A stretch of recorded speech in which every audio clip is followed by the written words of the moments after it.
오늘 저는 마태복음 5장 7절의 말씀을 가지고 긍휼히 여긴 자는 복이 있나니 이러한 제목으로 은혜의 말씀을 나누고자 합니다. 예수님께서는 제자들과 많은 무리들에게 산상수훈에서 팔복의 말씀을 가르쳤는데요, 이 가르침을 통해서 그리스도인들이 좋은 성품과 선한 인격을 가지고 하나님의 자녀로서 또 예수님의 제자로서 하나님의 약속하신 축복을 누릴 뿐만 아니라 세상의 변화를 주도하는 선한 영향력을 미치기를 원하셨습니다. 그리고 오늘 본문 마태복음 5장 7절은 이렇게 말씀하십니다. 긍휼히 여긴 자는 복이 있나니 그들이 긍휼히 여김을 받을 것이미로 라고 말씀하셨습니다.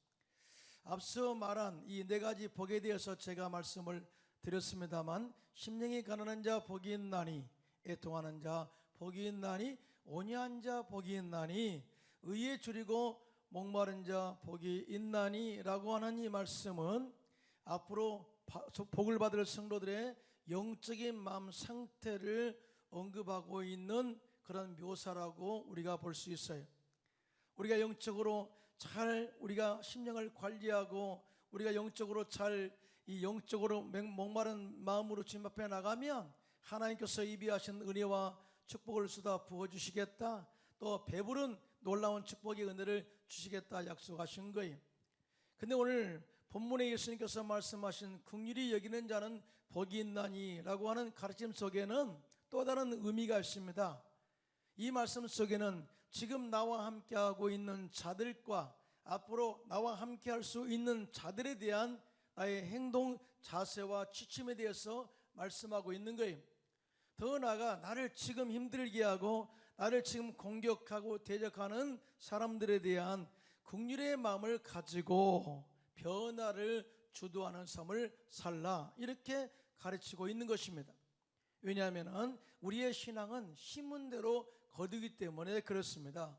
긍휼을 심으면 긍휼을 거두게 될 것이고, 사랑을 심으면 사랑을 거두게 될 것이고, 자비를 심으면 자비를 거두게 될 것이고, 섬김을 심으면 섬김을 거두게 될 것이고, 기도와 시간을 심으면 기도의 응답과 성령의 충만한 능력을 받게 된다는 영적 원리를 가르치신 것입니다. 저는 오늘 본 말씀을 나누면서 나름 기대하는 것이 있는데요, 그것은 바로 영적 성숙입니다. 이제 우리는 영적으로 성숙한 신앙이 되어서 자비와 사랑과 긍휼을 베풀면서 나도 살고 더불어 가정과 이웃도 살리는 축복의 통로가 되시기를 예수님의 이름으로 축원드립니다. 첫째로, 긍휼은 하나님의 마음과 사랑의 성품임을 알아야 됩니다. 시편 103편 8절에 함께 합독합니다. 시작. 야인은 긍휼이 많으시고 은혜로우시며 노하기를 더디하시고 인자하심이 풍부하시도다, 이렇게 말씀을 하셨어요.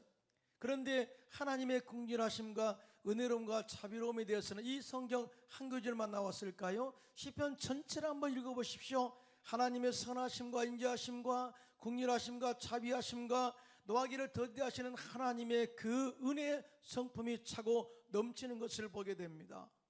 그만큼 하나님의 본성은, 하나님의 성품은 우리를 향한 긍휼과 자비와 사랑의 마음이라는 사실을 절대 잊지 말라고 그렇게 말씀하신 거예요. 긍휼히 여기는 자에 대한 해당하는 헬라어는 호이 엘레에모네스라는 단어인데요, 자비로운 또는 동정심이란 뜻을 가진 엘레오스라는 단어에서 파생된 겁니다. 이 엘레오스, 즉 헬라어 엘레오스와 같은 의미를 가지고 있는 히브리어는 헤세드인데요, 그 뜻은 자비, 긍휼, 사랑이라는 의미를 품고 있는 단어입니다. 자, 그러므로 하나님께서 우리를 사랑하시고 우리를 구원하신 이 긍휼의 사랑을 이야기할 때요, 이 사랑 그 자체만 나타나는 것이 아니라 그 속에 하나님의 자비하심과 긍휼하심이 함께 늘 포함되어 있다는 사실을 알 수가 있어요. 우리가 복음의 핵심이라고 말하는 요한복음 3장 16절로 17절이 그걸 증거하고 있습니다. 함께 합독합니다. 시작. 하나님이 세상을 이처럼 사랑하사 독생자를 주셨으니 이는 그를 믿는 자마다 멸망하지 않고 영생을 얻게 하려 하심이라. 하나님이 그 아들을 세상에 보내신 것은 세상을 심판하려 하심이 아니요 그로 말미암아 세상이 구원을 받게 하려 하심이라. 이렇게 말씀을 하고 있어요. 여러분, 이 말씀 속에 죄인된 인간을 구원하시려는 하나님의 사랑, 하나님의 자비, 하나님의 긍휼의 시그널이 계속해서 우리에게 울리고 있다는 사실을 이야기한 것입니다. 하나님의 말씀을 거역하고 죄를 지은 인간은 멸망의 존재로서 하나님의 심판을 받아 마땅하지만, 하나님께서 우리 인간들을 사랑하셔서 죄인된 인간 스스로 자신들을 구원할 수 없다는 안타까운 그 마음을 아시고 긍휼의 마음을 가지시고 예수님을 이 땅에 친히 보내셔서 십자가에 죽으심으로 구원의 자비를 베푸셔서 우리를 구원하신 증거라, 그 말인 것이죠. 믿으시면 아멘 하시기 바랍니다. 이렇게 하나님께서 우리를 긍휼히 사랑하셨다, 그 말입니다. 하나님께서 우리 인간들을 향한 자비와 긍휼과 사랑의 높이와 깊이는 우리가 가지고 있는 척도로는 측량할 수 없는 범위입니다. 우리가 이 세상에서 모든 것을 모아 다 갚은다고 할지라도 2%도 하나님의 은혜를 갚을 수 없는 영역이에요. 그래서 예수님께서는 우리들의 죄값을 십자가에서 지불하시고 우리들의 모든 죄를 다 탕감해 주신 겁니다. 믿으시면 아멘. 이런 하나님의 자비를 우리는 한량없는 하나님의 은혜를 입었다라고 말을 하는 것입니다. 이런 하나님의 자비와 긍휼과 사랑에 충만할 때 우리들은 사랑의 빚진 자로서 예수 그리스도의 복음을 전할 수 있고요, 어려운 가운데 있는 자들의 마음을 헤아릴 수 있는 긍휼의 마음을 가지고 그들을 섬겨 도와줌으로써 그들로 구원에 이르게 한다는 것을 우리가 보게 되는 것이죠. 누가복음 10장에 어떤 율법사가 예수님을 시험하여 이르기를, 선생님, 내가 무엇을 하여야 영생을 얻으리까? 이렇게 구원에 대한 질문을 하였어요. 사실은 이 질문은 의도가 있습니다. 사실은 자신은 율법사로서 하나님 말씀을 잘 알고 있다는 거예요. 지식적으로 잘 이것을 이해하고 있다는 거예요. 자, 그러면서 나의 삶 속에 적어도 나는 이 하나님의 사랑과 또 긍휼과 자비를 실천한 사람인 것을 증명하고자 했던 거예요. 그러면서 시험하여 그렇게 질문한 거예요. 이때 예수님께서는 율법에 기록한 대로 너는 내 마음을 다하고 목숨을 다하며 힘을 다하고 뜻을 다하여 주 너희 하나님을 사랑하고 또한 내 이웃을 내 자신과 같이 사랑하라, 즉 사랑을 실천하라, 이렇게 말씀하셨어요. 그러자 그 사람이 자기를 옳게 보이려고 예수님께 또 다른 질문을 합니다. 그러면 내 이웃이 누구입니까? 사실은 율법사의 질문에는 의도가 있습니다. 내가 의로운 사람으로서 내가 정말 이웃을 사랑했어요, 내가 이웃을 섬겼어요, 내 의를 좀 봐주세요 라는 의도를 가지고 떳떳하게 그런 마음을 가지고 자기를 옳게 보이려고 질문했다는 거예요. 의도가 그렇게 좋지는 않았던 거죠. 내 이웃이 누굽니까? 이렇게 물었을 때 예수님께서 그 유명한 강도 만난 자의 예화를 말씀하고 있는 거예요. 어떤 사람이 예루살렘에서 여리고로 내려가다가 강도를 만났는데 강도들이 그의 옷을 벗기고 때려 거의 죽은 것을 버리고 가버렸습니다. 그때 마침 한 제사장이 그 길로 내려가다가 그를 보고 피하여 지나갔습니다. 그 다음 이와 같이 한 레위인도 그곳에 이르러 그를 보고 피하여 지나갔습니다.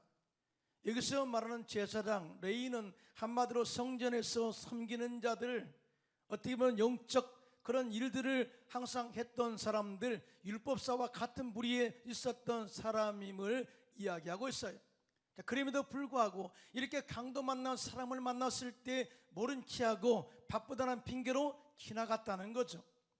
그런데 어떤 사마리아 사람은 여행 중에 거기 이르러 그를 보고 불쌍히 여겨 가까이 가서 기름과 포도주를 그 상처에 붓고 싸매고 자기 짐승에 태워 주막으로 데리고 가서 돌보아 주었습니다. 그리고 그 이튿날 그가 주막 주인에게 데나리온 2를 내어주면서 이르기를, 이 사람을 돌보아 주라, 비용이 더 들면 내가 돌아올 때 갚으리라, 이렇게 말을 하였습니다. 한마디로 말하면 이 사마리아 사람은 이방인임에도 불구하고 이 강도 만난 사람 만났을 때 긍휼의 마음을 가졌다는 거예요. 불쌍히였다.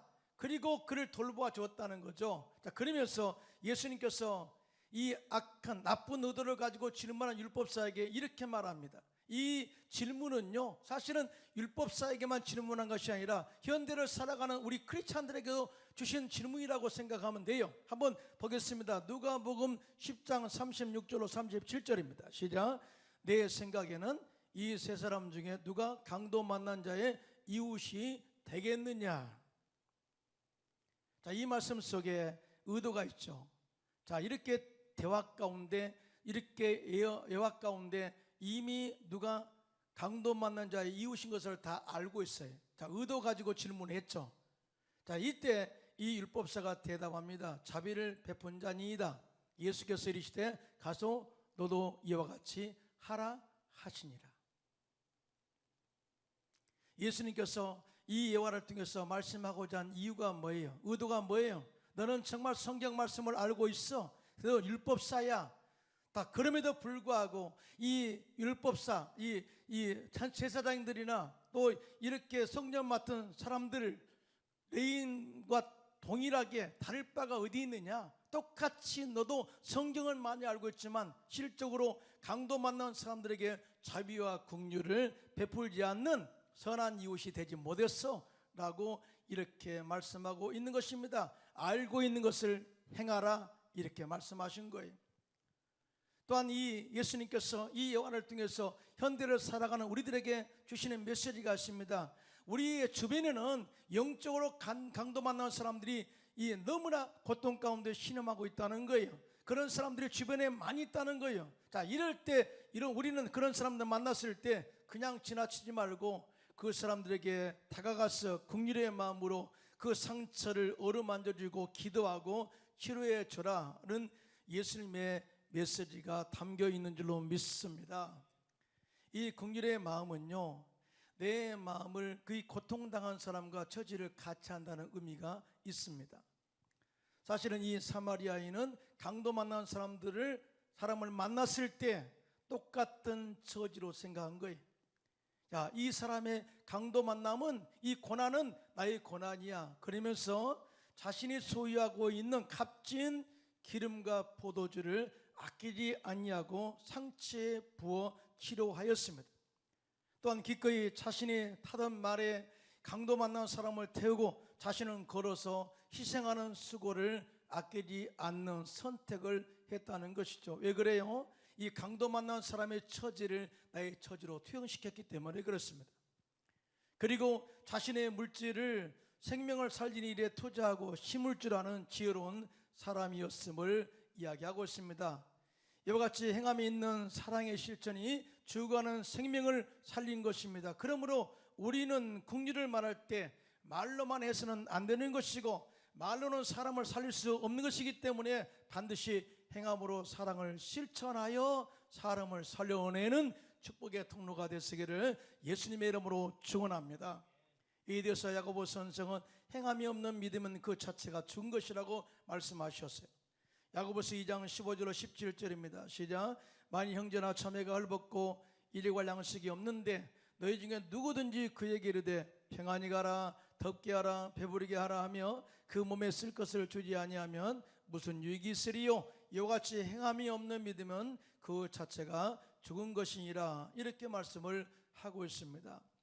사랑하는 성도 여러분, 신앙생활의 성숙이란 무엇일까요? 내가 예수님의 제자로서 세상 속에서 선한 영향력을 미치는 원동력은 과연 무엇일까요? 세상 사람들과 성도들이 나에 대해서 말할 때 당신은 참으로 예수 그리스도의 제자입니다 라고 인정해주는 행동 근거가 무엇일까요? 그것은 다름 아닌 바로 이웃에 대한 긍휼과 자비와 사랑의 베품이라고 말씀을 하고 있어요. 예수님께서는 요한복음 13장 34절로 35절에 이렇게 말씀하십니다. 시작. 새 계명을 너에게 주노니 서로 사랑하라. 내가 너희를 사랑한 것 같이 너희도 서로 사랑하라. 너희가 서로 사랑하면 이로써 모든 사람이 너희가 내 제자인 줄 알리라. 이렇게 말씀하셨습니다. 이같이 서로 사랑함이 예수님의 제자인 증거라고 말씀하시면서 행함으로 서로 용서하고 사랑하라, 이 말씀을 한 것이죠. 요한일서 사랑 2절에 이렇게 말씀합니다. 시작. 누구든지 하나님을 사랑하노라 하고 그 형제를 미워하면 이는 거짓말하는 자니 보는 바 그 형제를 사랑하지 아니하는 자는 보지 못하는 바 하나님을 사랑할 수 없느니라. 이렇게 정의하고 있습니다. 그러므로 우리가 하나님을 사랑한다면 이웃을 사랑해야 되고, 이웃을 사랑하는 증거는 곧 하나님을 사랑한 증거임을 이야기하고 있는 것이죠. 하버드대 학생이 아프리카에 있는 수바이처 박사님을 찾아가 가르침을 받고자 하였습니다. 그러나 환영은커녕 박사님을 만날 수도 없고 만나주지도 않았습니다. 이 일로 인하여 몹시 실망한 학생이 귀국을 준비하고 있을 때 그곳에 큰 비가 내려가지고 마을이 온통 물에 잠기게 되었습니다. 그때 한센병을 앓은 한 아이가 물에 빠진 것을 보고 이 학생이 뛰어 들어가 구해 주었습니다. 그리야 박사님이 이 학생을 불러 이렇게 말했다고 합니다. 내가 며칠 동안 자네를 지켜보니 전혀 나를 만날 준비가 되지 않았고 만날 가치도 없었다네. 그런데 위험에 처한 아이를 구해주는 것을 보고 자네의 마음에 긍휼의 마음이 있다는 것을 보았네. 세상을 구할 수 있는 것은 의사나 약이 아니라 긍휼의 마음이라네 라고 이야기했다고 합니다. 그렇습니다. 세상을 치유하고 변화시킬 수 있는 것은 바로 하나님의 긍휼의 마음인 줄로 믿습니다. 이 긍휼의 마음을 가지고 병든 자, 마음에 상처난 자를 품고 기도할 때 하나님께서 그 마음을 만지심으로 마음의 치유 역사가 임하게 될 줄로 믿습니다. 그리고 긍휼의 마음을 품고 나아가 마음이 황폐하여 딱딱하여 굳어있는 자를 사랑과 자비로 섬길 때 그 딱딱한 마음이 기경되어지고 황폐한 마음이 옥토가 되어서 말씀의 씨앗이 떨어져서 30배, 60배, 100배의 결실을 맺게 될 줄로 믿습니다. 둘째로 긍휼을 베푸는 자는 긍휼의 여김을 받는 복을 받게 됩니다. 예수님께서 긍휼히 여기는 자는 복이 있나니 그들이 긍휼히 여김을 받을 것이며 라고 말씀하시는데요, 예수님께서는 제자들에게 이 자비와 긍휼의 마음은 하나님의 마음이다. 그러므로 너희 역시 긍휼과 자비를 베풀 때 조건 없이 베풀어라, 이렇게 말씀하셨습니다. 사실 우리가 사랑이란 단어를 이야기할 때 그저 사랑 하나로 이야기합니다만 헬라어에는 구체적으로 사랑을 나누어서 설명하지 않아요. 남녀 간의 사랑은 에로스, 부자 간의 사랑은 스톨게, 친구 간의 사랑은 필레오, 하나님의 사랑은 아가페. 그런데 스톨게와 에로스, 그 다음에 이 필레오는 사실은 조건을 제시한 사랑이, 내가 내게 이렇게 해준 만큼 너도 나를 사랑해, 조건 있는 사랑이 바로 인간적인 사랑이죠. 그러나 하나님의 사랑은 조건 없는 사랑입니다. 믿으시면 아멘. 이유가 없는 사랑이죠. 무조건적인 사랑이죠. 이 사랑 안에 긍휼과 자비가 있다는 거죠. 그러면서 누가복음 6장 36절로 37절에 이렇게 말씀합니다. 시작. 너희 아버지의 자비로우심 같이 너희도 자비로운 자가 되라. 비판하지 말라. 그리하면 너희가 비판을 받지 않을 것이요, 정죄하지 말라. 그리하면 너희가 정죄를 받지 않을 것이요, 용서하라. 그리하면 너희가 용서를 받을 것이요 라고 아주 구체적으로 우리가 섬기는 방향 설정을 해놨어요. 이렇게 하나님의 사랑과 긍휼과 자비를 베풀 때 자비로움으로 하나님의 마음으로 섬겨라, 이렇게 말씀을 하셨어요. 그런데 마태복음 18장에 보면 천국에서 누가 더 크냐 하는 제자들의 다툼을 예수님께서 보게 되십니다. 12명의 제자들이 모이면 서로가 기재기합니다. 내가 더 예수님 곁에 있어, 천국에서 내가 큰 자야, 이렇게 서로 다툴 때에 예수님께서는 한 어린 아이를 불러 그들 가운데 세우시고 너희가 어린 아이들과 같이 되지 아니하면 결단코 천국에 들어가지 못하리라. 한마디로 순수한 마음을 갖지 않으면, 때묻지 않는 그런 마음을 갖지 않으면 절대 하나님 나라에 들어갈 수가 없다. 그러면서 다음 단계 더 나갑니다. 누구든지 이 어린 아이와 같이 자기를 낮추는 사람이 천국에서 큰 자니라. 한마디로 겸손한 자가 더 큰 자이고, 섬기는 자가 더 큰 자이고, 정말 나라에서 사랑을 베푸는 자가 더 큰 자임을 이야기하고 있습니다. 그러면서 합심기도에 대한 위력을 이야기합니다. 그냥 기도하면 응답하신다가 아니라 합심기도, 무엇이든지 너희가 함께 땅에서 매면 하늘에서도 매일 것이요, 너희가 땅에서 풀면 하늘에서도 풀리리라. 너희 중에 두 사람이 이 땅에서 합심하여 무엇이든지 구하면 하늘에 계신 내 아버지께서 그들을 위하여 이루게 하시리라.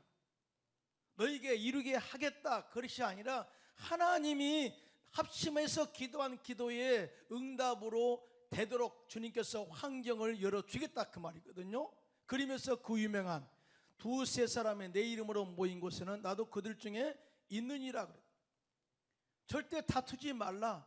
뭐가 그렇게 서로 기재기를 하니? 그러므로 하나가 되어 기도하는 자세가 하나님의 마음을 움직이는 거야. 천국의 기도의 응답의 문을 열게 하는 거야 라고 이렇게 가르칩니다. 그때 베드로가 또 엉뚱한 질문을 합니다.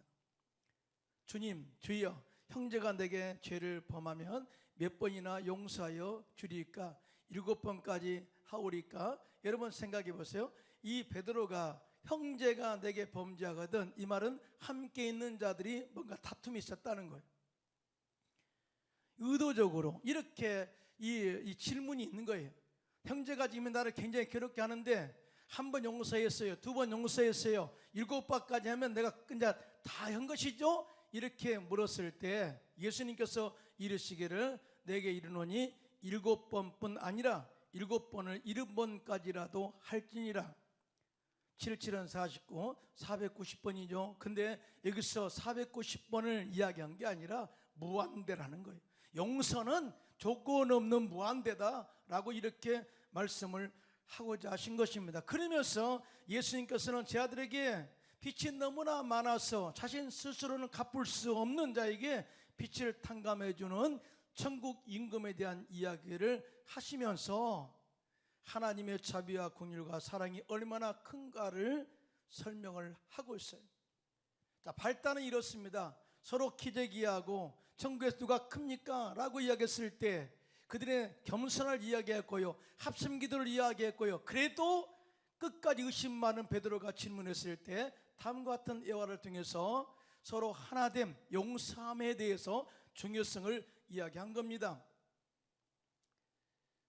천국의 임금이 종들을 불러 결산할 때 10,000달란트 빚진 자 하나를 데리고 와서 결산을 하게 되는데요, 빚을 갚을 것이 없었습니다.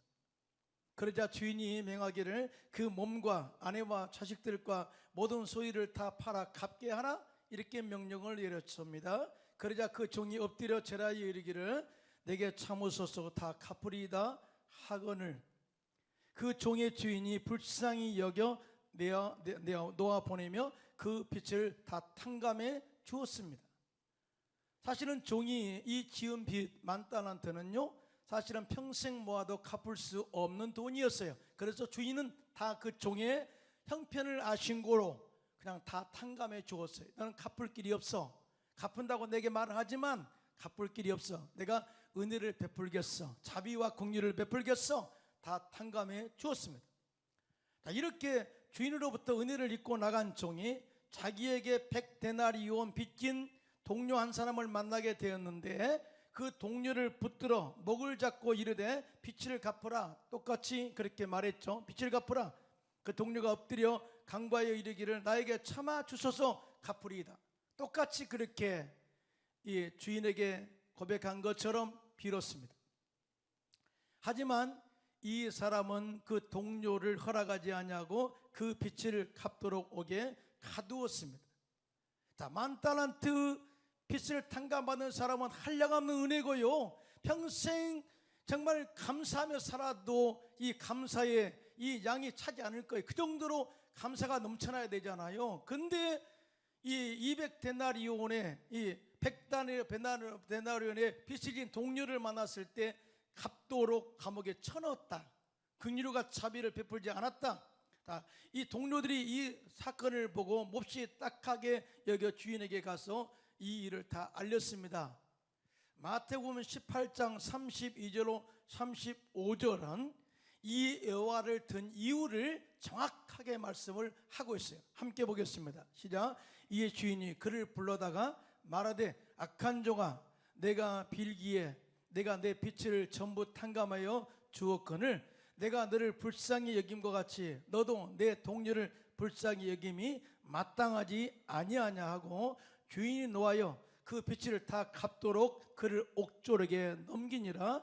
너희가 각각 마음으로부터 형제를 용서하지 아니하면 나의 하늘 아버지께서도 너에게 이와 같이 하시리라 라고 이렇게 말씀을 하고 결론을 냅니다. 여러분, 예수님께서 만달란트의 빚을 탕감해 준 그 예화를 통해서 뭘 말씀하고자 한 거예요? 돈 갚아라. 너는 돈이 없어서 못 갚아. 이런 의도가 아니잖아요.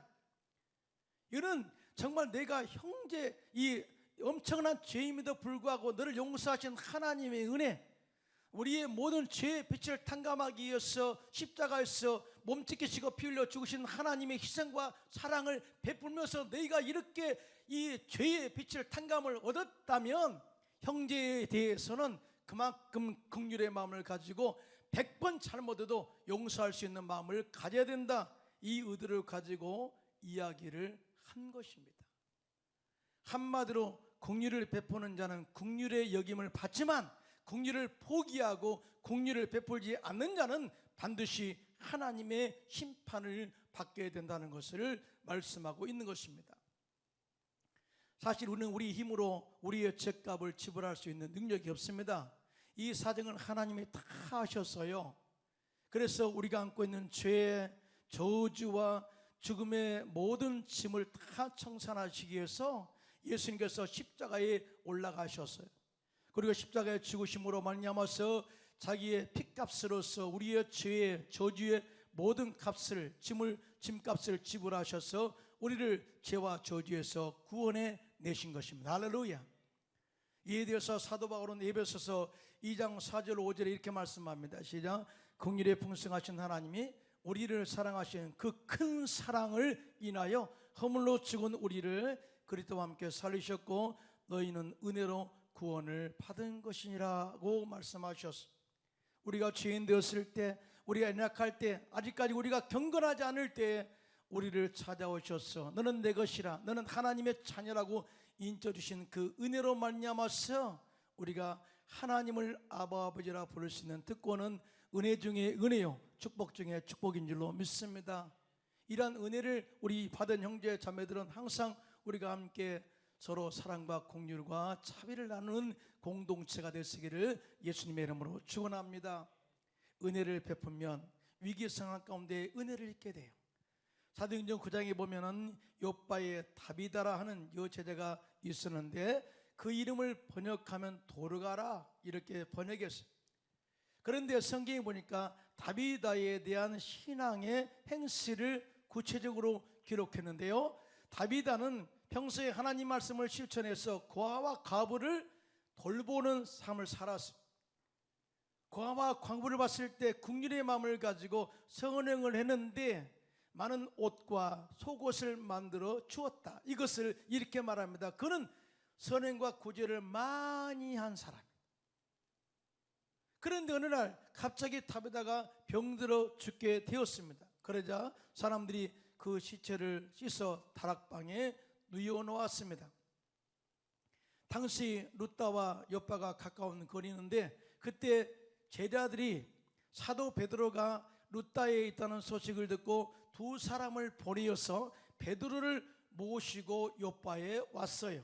그리고 그들이 베드로를 데리고 다락방에 올라가게 됩니다. 자, 그때 모든 과부들, 소위 말해서 다비다가 살아 생전에 그들에게 은혜를 입었던 사람들, 모든 과부들이 베드로 곁에 서서 울며 다비다, 즉 도르가가 그들과 함께 있을 때 살아생전에 그들을 위해서 그들에게 만들어준 속옷과 겉옷을 다 내보이면서 다윗아 살아생전에 선언과 궁전의 마음이 우리에게 이렇게 남아있습니다 라는 그런 흔적을 보여주었어요. 여러분, 베드로가 이 간증을 들었을 때 얼마나 감동했을까요? 얼마나 간절하게 다윗의 부활을 위해서 기도했을까요? 여기는 구체적으로 베드로의 심정을 말하지 않았지만 그의 마음을 가지고 기도했을 거라고 저는 믿습니다. 할렐루야. 사도행전 9장 40절로 42 이렇게 말씀합니다. 시작. 베드로가 사람을 다 내보내고 무릎을 꿇고 기도하고 돌이켜 시체를 향하여 이르되 다윗아야 일어나라 하니 그가 눈을 떠 베드로를 보고 일어나 앉은지라. 베드로가 손을 내밀어 일으키고 성도들과 과부들을 불러들여 그가 살아난 것을 보이니 온 요파 사람이 알고 많은 사람이 주를 믿더라고 증언하고 있습니다. 평소에 다윗은 긍휼과 자비를 많이 베풀었던 사람이었어요. 그래서 이 사람은 죽으면 안 됩니다. 이분은 정말 살아야 됩니다. 과부들의 그런 간증을 통해서 그가 중보기도에 그런 이 힘을 실어준 거예요. 그때 베드로가 말씀을 선포할 때 죽은 다윗아가 살아나는 역사를 경험하게 되고요, 다윗아의 부활을 기대했던 소망했던 모든 사람들이 함께 기뻐했고요, 이 일로 인해서 요파 사람들이 많이 주께 돌아와 구원을 받게 되었다라고 증언하고 있습니다. 그렇습니다. 이와 같이 평소에 긍휼을 베풀고 심은 사람은 자신이 고난을 당하거나 죽음의 위협 앞에 있을 때 사람들로부터 긍휼을 입게 될 뿐만 아니라 하나님의 자비하심과 긍휼을 입게 되어 부활의 은혜를 체험하게 된 줄로 믿습니다. 그러므로 오늘 사는 동안에 남에게 긍휼과 자비와 사랑을 베풀 수 있는 기회가 있거든 많이 베푸시기를 주님의 이름으로 부탁합니다. 내가 가진 재물로 사람들을 살릴 수 있는, 영혼을 구원할 수 있는 기회가 있다면 많이 재물을 심으시기를 예수님의 이름으로 부탁드립니다. 우리 모두 성령으로 충만하여 하나님의 자비하심과 긍휼과 사랑의 마음으로 내 가족과 이웃과 성도를 품고 서로 위로하고 격려하여 살려내므로 이 코로나 시대를, 또 코로나 시대 위기를 슬기롭게 극복하고 신앙 승리를 이루어내는 저와 여러분들 되시기를 예수님의 이름으로 축원합니다.